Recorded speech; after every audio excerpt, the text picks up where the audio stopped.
morning, everyone. I hope you are all equally excited for our next learning session. India's new age fintech platform, TradeBox, welcomes you all to this exclusive webinar from SEBI registered research analyst Mr. Nimesh Rajendra Thakur. Today's topic: do you need expert opinion on your buy, sell, and hold decisions? My name is Monica Khanna, and I will be your host for today's session. Before I hand over the session to Mr. Nivesh, just wanted to remind you all to please adhere to event guidelines mentioned in the chat box. Keep yourself on mute in case you have any question. Please ask in chat box, in chat room. We will have a separate question and questionnaire session in the end. Take best use of the session and learn directly from expert. So let's start it. Over to Mr. Nimesh. Sir, can we start? Yes, definitely. Okay. Good evening everyone. Market हम लोग जैसे जिस तरह से देख रहे हैं पिछले दिनों में काफी वोलेटाइल हो गया है और particularly mid cap small cap के अंदर काफी गिरावट हम लोगों ने देखी। स्टॉक स्पेसिफिक काफी मार्केट इधर उधर हो रहा है। हमारे आज का जो वेबिनार का मेन सेशन है वो रीजन है कि आपके जो कोई भी पोर्टफोलियो के स्टॉक है इसके अंदर आगे की क्या रणनीति बनानी चाहिए, आपको क्या स्ट्रेटेजी रखनी चाहिए, इधर बाई करना चाहिए, होल्ड करना चाहिए, एग्जिट कर देना चाहिए। काफी स्टॉक के अंदर काफी वोलेटिलिटी आ गई है, आपको ये कंफ्यूजन काफी सताता होगा। और जिस तरह से हम लोग देख रहे हैं कि ग्लोबल मार्केट काफी अनसर्टेन हो चुका है, तो ये सिनेरियो के अंदर आपको क्या अप्रोच रखना चाहिए, आप मुझसे डायरेक्ट स्टॉक पूछ सकते हैं। यही स्टॉक का आंसर मैं आपको बेस्ट वे में दूंगा, चार्ट के साथ दूंगा, जहां से आपको मोर कन्विक्शन रहेगा, मोर कॉन्फिडेंस आएगा आपके इन्वेस्टमेंट के ऊपर और नए नए इन्वेस्टमेंट आइडियाज भी आपको जानने को मिले।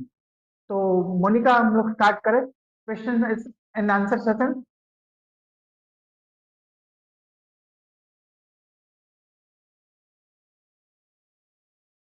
जी, मेरी आवाज आ रही है मोनिका?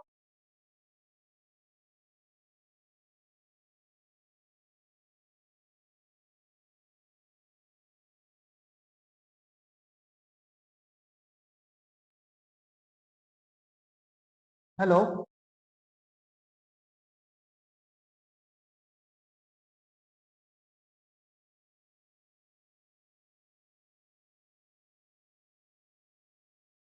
हेलो?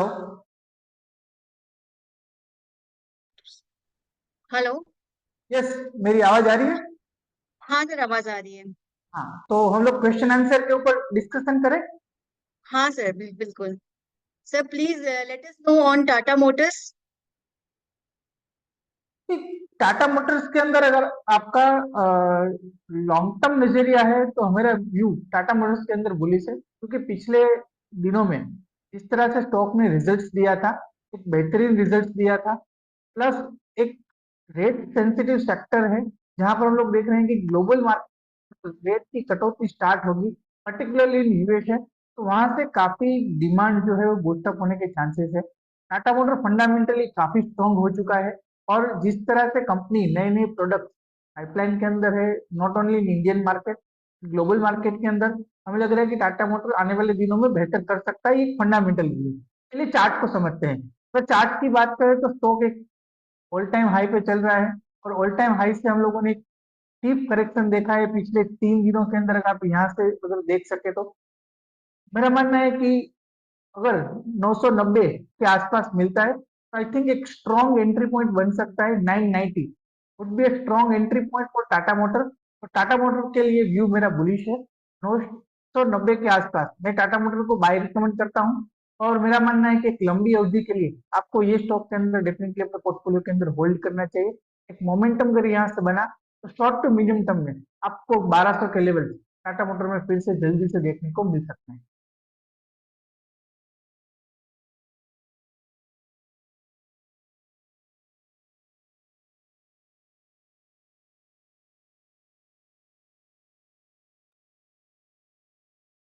सर, इसका मुझे पूछना था, Tata chemicals limited and tech Mahindra limited, इनका कैसे बता सकते हैं?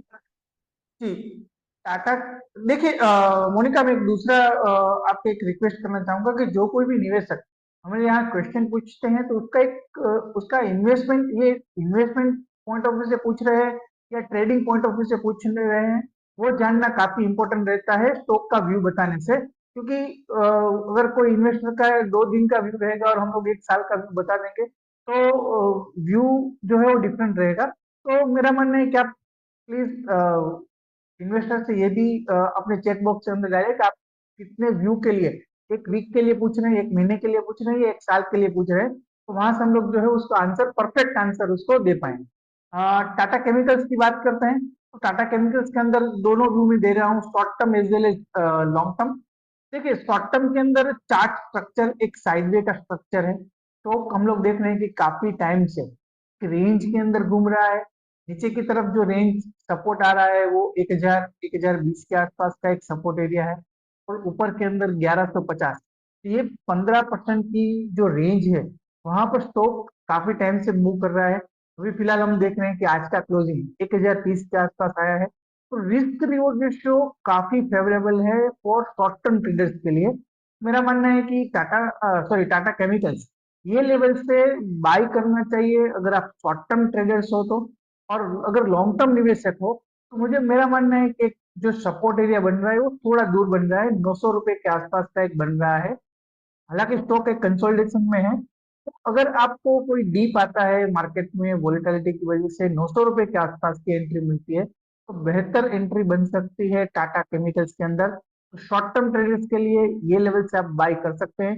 नीचे की तरफ जो स्टॉप लॉस रखना है वो 980 का रखना है, तो ऊपर में 1100 के आसपास आपको सेल कर देना है। तो रिस्क रेशियो काफी फेवरेबल है, और लॉन्ग टर्म निवेशक को अगर 950 या 900 के आसपास मिलता है तो वहां से एंट्री करनी चाहिए। Okay, sir.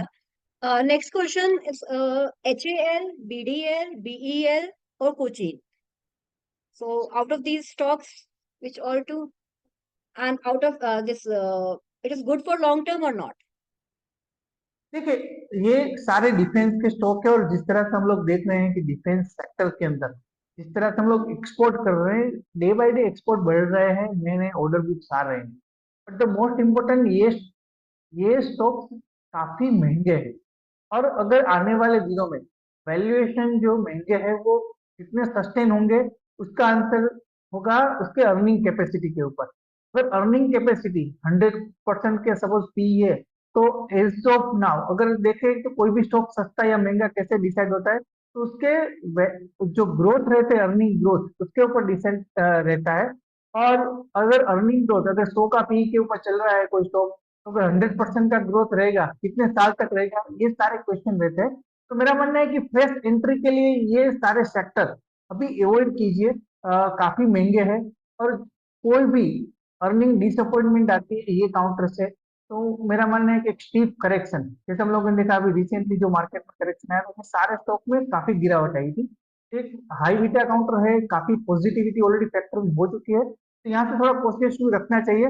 बट फिर भी चार्ट समझते हैं, चार्ट क्या कहता है। चार्ट की अगर बात करें तो एचएल के अंदर देखिए तो 100 डेज के एवरेज के ऊपर स्टॉक ने एक अच्छा सपोर्ट लिया है।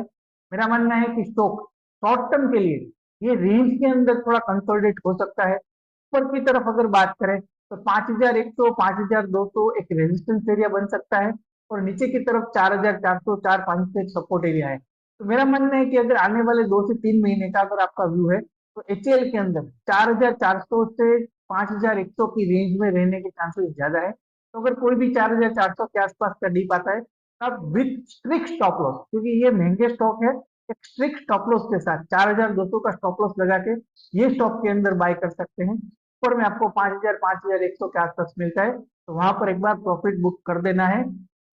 पिछले टाइम की जो रैली हम लोगों ने देखी थी, ऐसी रैली शॉर्ट टर्म में आने वाले दिनों में नहीं आएगी, ऐसे चांसेस मुझे ज्यादा दिखते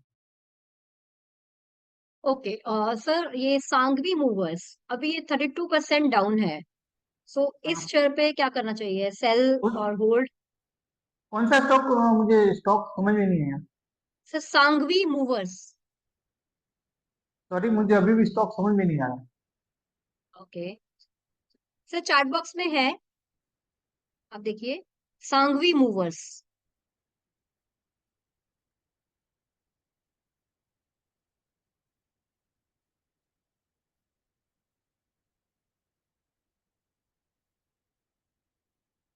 मुझे थोड़ा टाइम दीजिए, ये स्टॉक हम लोग थोड़ी बाद में डिस्कस करें, अदरवाइज और कोई स्टॉक डिस्कस करते हैं। Sure sure sir.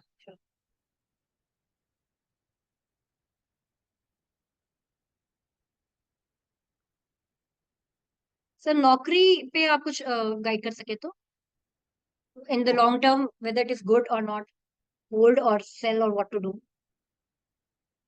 Info edge के अंदर हम लोगों ने रिसेंटली एक रिपोर्ट आई थी, और जिस तरह से डिमांड जो है वो एम्प्लॉयमेंट अनएम्प्लॉयमेंट रेशियो कम हुआ है और एम्प्लॉयमेंट डिमांड बढ़ी है। मेरा मानना है कि काफी रनअप स्टॉक के अंदर आ चुका है, बट फिर भी ये स्टॉक के अंदर अभी भी स्ट्रेंथ है। स्टॉक एक स्ट्रॉन्ग मोमेंटम में है। और नीचे की तरफ अगर बात करें तो 6,800 एक स्ट्रॉन्ग सपोर्ट एरिया है स्टॉक का। ऊपर की तरफ मेरा मानना है कि ऊपर में 7,500 7,800 तक के लेवल देखने को मिल सकते हैं। तो फॉर 10% काइंड ऑफ मूव आप डेफिनेटली ये स्टॉक के अंदर बाय कर सकते हैं with the strict stop loss 6,700 का। ओके, आयशर मोटर्स के बारे में अगर आप बता सके तो कुछ। देखिए, आइसर मोटर की अगर बात करें तो आइसर मोटर के अंदर जिस तरह से हम लोग देख रहे हैं कि ऑटो सेल्स नंबर जो एक्सपेक्टेड है उस हिसाब से नहीं आ रहे हैं।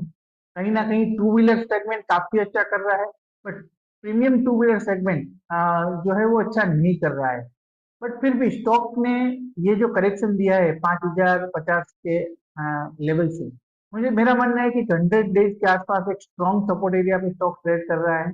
और ये लेवल से स्टॉक के अंदर फ्रिश री एंट्री बनती है। तो फेस्टिव सीजन आ रहा है, अगर आने वाले दिनों में इंटरेस्ट रेट कट होते हैं लोगों के पास, अगर हम लोग देख रहे हैं कि मानसून भी काफी अच्छा हो रहा है डेवलप, तो अगर यही सिचुएशन रहती है तो आने वाले दिनों में फेस्टिव सीजन में डिमांड पिकअप होने के चांसेस काफी ज्यादा है। तो मेरा मानना है आइशर मोटर ये लेवल से एक गुड एंट्री पॉइंट बनता है। 4,500 के आसपास स्टॉक को बाय करना चाहिए।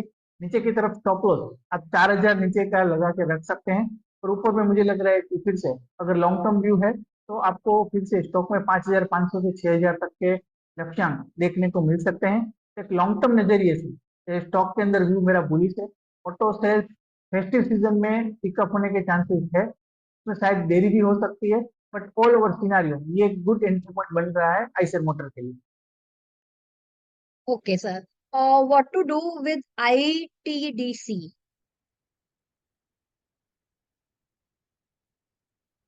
देखिए, आईटीडीसी के अंदर अगर बात करें तो जिस तरह से स्टॉक ने परफॉर्म किया है पिछले दिनों के अंदर, एक, एक अच्छा परफॉर्मेंस स्टॉक ने दिया है। जिस तरह से हम लोग देख रहे हैं कि टूरिज्म गवर्नमेंट भी सपोर्ट कर रही है, फेस्टिव सीजन आने वाला है, तो ये लेवल से स्टॉक एक अच्छा बाई बनता है। एक अच्छा करेक्शन आ गया है 930 के लेवल के ऊपर से, और एक 100 डेज की एवरेज पे स्टॉक एक स्ट्रॉन्ग सपोर्ट एरिया ले रहा है। काफी बार ये लेवल से स्टॉक ने अच्छा रिबाउंड दिया है। तो मेरा मानना है कि एक अच्छा एंट्री पॉइंट है एक long term point of view से, क्योंकि ये स्टॉक ट्रेडिंग का स्टॉक नहीं है, इन्वेस्टमेंट स्टॉक है। तो ये लेवल से आप डेफिनेटली स्टॉक के अंदर बाय कर सकते हैं। नीचे की तरफ स्टॉप लॉस रहेगा वो 650 के नीचे का रहेगा, जो 200 दिन की एवरेज आ रही है। लॉन्ग टर्म में मुझे लग रहा है कि यह स्टॉक फिर से एक मोमेंटम क्रिएट करेगा और 950 तक के लक्ष्यांक आने वाले दिनों में देखने को मिल सकते हैं। एक गुड रिस्क रेट ऑफ है ये लेवल पे, डेफिनेटली ये लेवल पे स्टॉक बाय करनी है। Okay, what do you suggest for Poona वाला। देखिए, पूना वाला फिनकॉर्प के अंदर जिस तरह से कंपनी के रिजल्ट्स आए हैं, एक अच्छे रिजल्ट्स आए हैं। और मेरा मानना है कि स्टॉक के अंदर आज हम लोगों ने एक अच्छी रिकवरी देखी है। स्टॉक ऊपर के लेवल से एक अच्छा करेक्ट हो चुका है, तो एक स्ट्रॉन्ग सपोर्ट एरिया के आसपास है। ये स्टॉक ट्रेंड रिवर्सल दिखा रहा है, तो यहाँ से बाय करना चाहिए थोड़ी लंबी अवधि के लिए, क्योंकि एक्चुअल बिजनेस के अंदर चार्ट के ऊपर तो रिवर्सल दिखा है, बट बिजनेस के अंदर रिवर्सल कब आएगा वो कहना थोड़ा डिफिकल्ट है। तो लॉन्ग टर्म व्यू बुलिश है। लॉन्ग टर्म नजरिए से अगर आपका व्यू है तो डेफिनेटली ये लेवल से आप बाय कर सकते हैं। मेरा मानना है कि नीचे की तरफ स्टॉप लॉस 320 रुपए का एक स्टॉप लॉस लगाना चाहिए। और ऊपर में अगर यहाँ से रिबाउंड देखने को मिल सकता है, तब आने वाले एक साल के अंदर 450 से 480 तक के लक्ष्यांक पुणे वाला फिल्म को के अंदर देखने को मिल सकता ओके, अभी किसी ने सेल खरीदा लेट्स से एट 155, और अभी करंट मार्केट प्राइस तो आई थिंक 137 है, तो अभी क्या करना चाहिए? देखिए, अगर आपने लॉन्ग टर्म के लिए लिया है सेल, तो डेफिनेटली आपको होल्ड करना चाहिए। क्योंकि इंटरेस्ट रेट जापान ने बढ़ाया है, उसकी एक नेगेटिव इम्पैक्ट मेटल सेक्टर के ऊपर आई है, तो शायद अभी भी 15-20 दिन या एक महीना तक रहेगी। मोर इम्पोर्टेंट है यूएस आने वाले दिन में क्या करता है। अगर यूएसए की तरफ से कोई भी इंटरेस्ट रेट कट आते हैं, तो ग्लोबल मेटल्स के लिए काफी बुलिश रहेगा। हम लोग देख रहे हैं कि डिमांड, इंडिया की जीडीपी, आज आरबीआई ने बताया कि 7.2% के आसपास का नेक्स्ट ईयर का भी जीडीपी का अनुमान है। तो डिमांड जो है वो स्ट्रांग है। स्टॉक 200 दिन के आसपास ट्रेड कर रहा है। मेरा मानना है कि ये लेवल से एग्जिट बिल्कुल नहीं करना चाहिए। आपको यहाँ से स्टॉक के अंदर फंडामेंटल टर्न अराउंड हो रहे हैं, काफी प्रॉफिटेबिलिटी आ रही है, तो होल्ड करना चाहिए। अगर आपके पास स्पेस है तो आपको ये लेवल पे एड भी करना चाहिए। नीचे की तरफ स्टॉप लॉस आप 120 रुपए का लगा के चलिए। और मेरा मानना है कि फिर से ये स्टॉक के अंदर आने वाले दिनों में 170 180 तक के लक्ष्यांक देखने को मिल सकते हैं। तो सेल के अंदर मेरा व्यू बुलिश।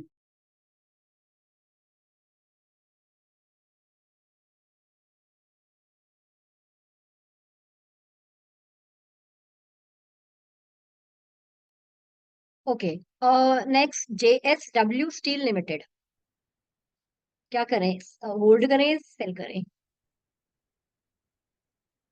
देखिए, जेएसडब्ल्यू स्टील की बात करें तो जेएसडब्ल्यू स्टील सेम, जैसे सेल का बिजनेस मॉडल है, जेएसडब्ल्यू स्टील का भी सेम बिजनेस मॉडल है मेटल्स एंड माइनिंग के लिए। But relatively long JSW term में क्या स्टील, करें? यस, लॉन्ग टर्म में व्यू सेम है। काफी आउट परफॉर्म किया है पीयर्स को। तो व्यू मेरा बुलिश है जेएसडब्ल्यू स्टील के अंदर। मेरा मानना है कि आने वाले दिनों में स्टॉक में जो है वो 980 से 1000 तक के लक्ष्यांक देखने को मिल सकते हैं। अब 6 से 8 महीने का व्यू पकड़ के चलिए। स्टॉक अच्छे सपोर्ट पे ट्रेड कर रहा है, तो व्यू बुलिश है जेएसडब्ल्यू स्टील के अंदर। 980 तक के टारगेट प्राइस आने वाले दिनों में देखने को मिल सकते हैं, 6 से 8 महीने में। Okay, next one, union bank and Canara bank, short term में क्या करना चाहिए इसके लिए? देखिए, केनरा बैंक की अगर बात करें तो केनरा बैंक अगर पीएसयू बास्केट के अंदर कंपेयर करें तो बैंक ऑफ बड़ौदा है या जितने भी दिग्गज पीएसयू बैंक है, उसके अंदर काफी फंडामेंटल स्ट्रांग है और वैल्यूएशन रिलेटिवली कम है। केनरा बैंक के अंदर व्यू मेरा बुलिश है। जिस तरह से हम लोग देख रहे हैं कि क्रेडिट डिमांड ग्रेजुअली इंप्रूव हो रही है। बजट के अंदर भी कुछ अनाउंसमेंट पब्लिक सेक्टर बैंक से रिलेटेड हुए थे, जहाँ पे वो अपना एक असेसमेंट मॉडल डेवलप कर सकते हैं। तो मेरा मानना है कि मोर और लेस इकोनॉमी एक्सपांड हो रही है, क्रेडिट ग्रोथ इंटेक्ट है। ये सारे सिनारियो और आने वाले दिनों में अगर इंटरेस्ट रेट कम होते हैं, तो बैंकिंग सेक्टर के लिए और पर्टिकुलरली पीएसयू सेक्टर के लिए काफी बुलिश रहेंगे। वैल्यूएशन थोड़े महंगे हैं, बट फिर भी ग्रोथ है। एनपीए साइकिल भी डाउन हो रही है, तो व्यू मेरा बुलिश है केनरा बैंक के अंदर। 200 दिन का सपोर्ट लिया है, 200 दिन की एवरेज का एक स्ट्रॉन्ग सपोर्ट एरिया लिया है 105 के आसपास में। और स्टॉक यहाँ से हम लोग देख रहे हैं कि एक रिबाउंड करने की ट्राई कर रहा है। ये लेवल पे रिस्क टू रेशो काफी फेवरेबल है। 95 के स्टॉप लॉस पे केनरा बैंक के अंदर बाई करना चाहिए। मेरा मानना है कि शॉर्ट टू मीडियम टर्म में ऊपर में 120 से 130 के लक्ष्यांक देखने को मिल सकते हैं। और अगर लंबी अवधि के लिए जाते हैं, मेरा मानना है कि 2 साल के अंदर स्टॉक में 150 तक के लक्ष्यांक भी देखने को मिल सकते हैं। तो ये लेवल से व्यू मेरा बुलिश है। केनरा बैंक के अंदर 200 दिन के आसपास सपोर्ट है और ट्रेंड रिवर्सल है। 95 के स्टॉप लॉस से बाई करना चाहिए। Okay, sir, I think we had covered up 20 stocks till now, yes. right? Wonderful session going on. And now we have 10 minutes more to discuss more stocks, right? So what about the Railtel Corporation? देखिए, railway stock same defence की story है, ऐसी rail की story है। पिछले दिनों के अंदर रैली जो हुई, और रेलवे और डिफेंस ने ही पूरे मार्केट को और पर्टिकुलरली पूरे रिटेल को एक पकड़ के रखा है, ऐसा बोल सकते हैं। जिस तरह से रेलटेल ने परफॉर्मेंस दिया है, मेरा मानना है कि अगेन एक मैसिव रनअप स्टॉक के अंदर आ गया है। अभी अब पिछली कितने भी रैली देखिए कोई भी स्टॉक के अंदर, एक 3-4 साल की एक रैली के बाद स्टॉक के अंदर कंसोलिडेशन का फेस आता है। और यही कंसोलिडेशन का फेस रेलवे स्टॉक में भी आएगा, ऐसा मेरा मानना है। रेलटेल की अगर बात करें तो नीचे की तरफ 100 डेज की एवरेज के पास स्टॉक ट्रेड कर रहा है, जो 440 के आसपास आ रही है, और 200 डेज की एवरेज जो है वो 380 के आसपास आ रही है। मेरा मानना है कि थोड़ा वेट एंड वॉच करना चाहिए। 380 जो है वो एक अच्छा एंट्री पॉइंट बन सकता है short to medium term point of view से। तो थोड़ा कॉशियस व्यू है स्टॉक के अंदर। और अगर यहाँ से डाउन आता है नीचे की तरफ 380 से 400 के आसपास, तब वो लेवल के आसपास स्टॉक के अंदर एंट्री करनी चाहिए, ऐसा मैं मानता हूँ। ओके। आलू वरिया कॉन्ट्रैक्ट, उसके लिए आप क्या सजेस्ट करेंगे?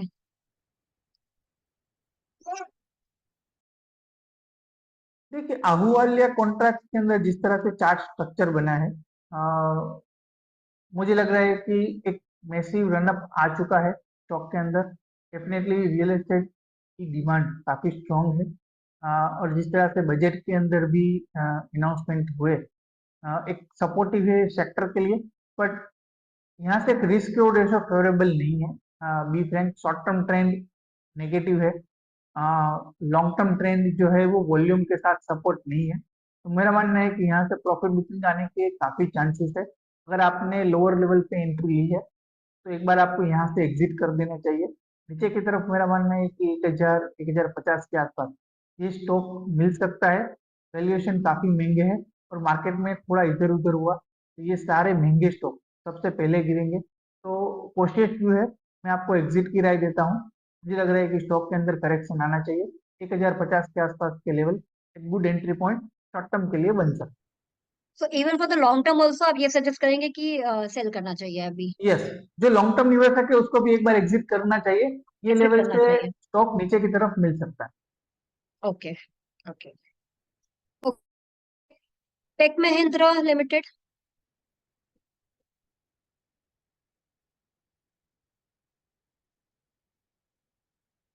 देखिए, टेक महिंद्रा ने जिस तरह से रिजल्ट्स दिए थे, डेफिनेटली एक टर्न अराउंड स्टॉक बन सकता है। बट फिर भी आईटी स्पेस के अंदर हम लोग जो है वो स्ट्रक्चरल रिकवरी नहीं देख रहे हैं। स्लो एंड स्टेडी रिकवरी आ रही है, और ग्लोबल चैलेंजेस भी काफी आ रहे हैं। तो टेक महिंद्रा के अंदर लॉन्ग टर्म व्यू जो है वो मेरा बुलिश है। शॉर्ट टर्म के अंदर मुझे लग रहा है कि कहीं ना कहीं स्टॉक के अंदर अभी भी थोड़ा करेक्शन देखने को मिल सकता है। तो ये लेवल से मैं टेक महिंद्रा के अंदर बाय रिकमेंड नहीं कर रहा हूँ। मेरा मानना है अगर आपको आईटी स्पेस के अंदर इन्वेस्टमेंट करना है, शायद दूसरे कोई स्टॉक के अंदर जा सकते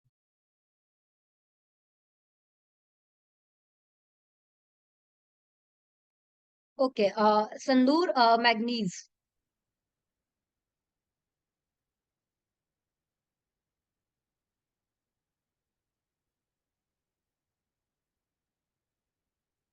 फॉर लॉन्ग टर्म क्या करना चाहिए? हैं।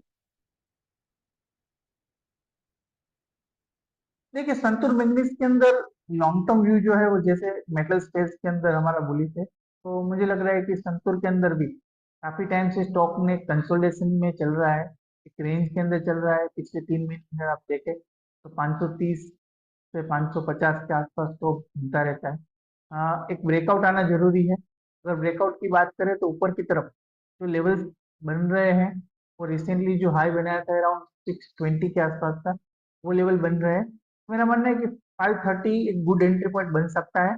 और 630 अगर शॉर्ट टर्म ट्रेडर्स हैं तो आप ये रेंज के अंदर प्ले कीजिए।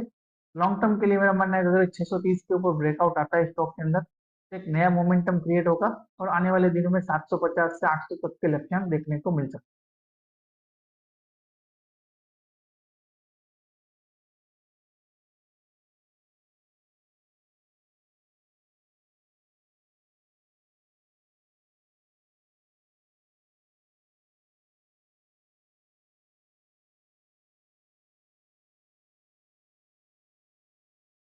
जी मोनिका।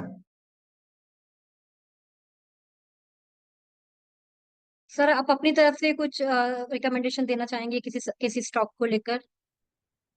हाँ, देखिए, अभी मार्केट काफी वोलेटाइल है, तो जितने भी मेरे रिकमेंडेशन है वो मैंने यहाँ पर बता दिए हैं। अभी हम्म। और कोई इन्वेस्टर को यहाँ जितने भी पार्टिसिपेंट्स हैं उसके उसके हम्म। पे किसी को भी कोई स्टॉक चाहिए तो मैं अपना प्लान शेयर कर सकता हूँ। ओके। हाँ, जहाँ पर वो ट्रेडबॉक्स थ्रू मुझे कांटेक्ट कर सकते हैं, और जहां पर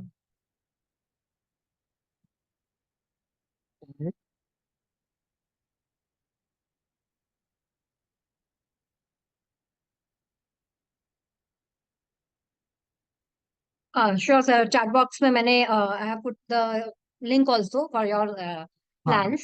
हाँ, तो जिसके अंदर मेरा तीन तीन सर्विसेज है। एक स्टॉक व्यू सर्विस है, कमोडिटी व्यू सर्विस है फॉर नॉन एग्री कमोडिटीज, और तीसरा हम्म पोर्टफोलियो एक्सरे है। हम्म जिसके अंदर आप 590 रुपीज देके आप कोई भी स्टॉक का मुझे क्वेश्चन पूछ सकते हैं, बाय सेल होल्ड का, और वहां पर मैं हम्म आपको आंसर दूंगा। और हम्म अगर आप पर्टिकुलरली ये सेशन के अंदर से आप लेते हैं तो मैं आपको एक एडिशनल डिस्काउंट भी दूंगा 50% का। ये तीनों प्लान के लिए अवेलेबल है। तो Okay. रफली अगर आप बात करें तो 250 के आसपास आपको पे करना पड़ेगा कोई भी एक स्टॉक का व्यू पूछने के लिए, और 250 के अंदर मैं आपको पूरा गाइडेंस दूंगा। सेम वे कमोडिटी के अंदर भी अगर आपको कोई भी कमोडिटी में ट्रेड करते हैं या कोई भी टेक्निकल व्यू चाहिए, फंडामेंटल व्यू चाहिए, तो वहां पर मैं आपका व्यू शेयर करूंगा। वहां पर रेट थोड़े हायर साइड है, तो वहां पर भी आप ये सर्विस मेरी ले सकते हैं। और तीसरा है पोर्टफोलियो एक्सेल, यहाँ पर मैं आपका पूरा पोर्टफोलियो का एनालिसिस करके कौन सा स्टॉक बाय करना है, कहाँ पर एग्जिट करना है, पोर्टफोलियो को स्ट्रक्चर कैसे करना है, वो सारी सर्विस दूंगा। वहां पर भी 50% डिस्काउंट आपको मिलेगा। तो ये तीनों सर्विसेज आप मेरी ले सकते हैं थ्रू ट्रेडबॉक्स लाइव। सर आपका कोई इस पे कूपन कोड भी है to take the discount? Yes, different coupon code है जो आपको ट्रेड बॉक्स के अंदर मिलेंगे। एक फ्लैट 50 है, फ्लैट FLET 50 है, और दूसरा स्टॉक व्यू 50 है। ये तीनों कूपन कोड आप चेक बॉक्स के अंदर देख सकते हैं। वो वहां से अप्लाई करके आप 50% डिस्काउंट ये सेशन के बाद कभी भी ले सकते हैं। ये वैलिडिटी आपकी जो है वो काफी टाइम तक रहेगी। तो व्यू लीजिए, मेरे साथ डिस्कस कीजिए, और कन्विक्शन आपको मिलेगा मेरे साथ, वो मेरी गारंटी है।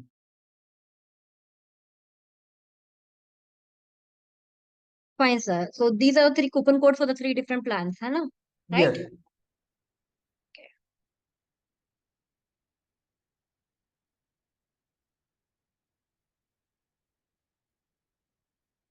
ओके सर, एनीथिंग एल्स आप कोई और कुछ सजेस्ट करना चाहेंगे या प्लान्स पे ही मतलब जाना चाहेंगे?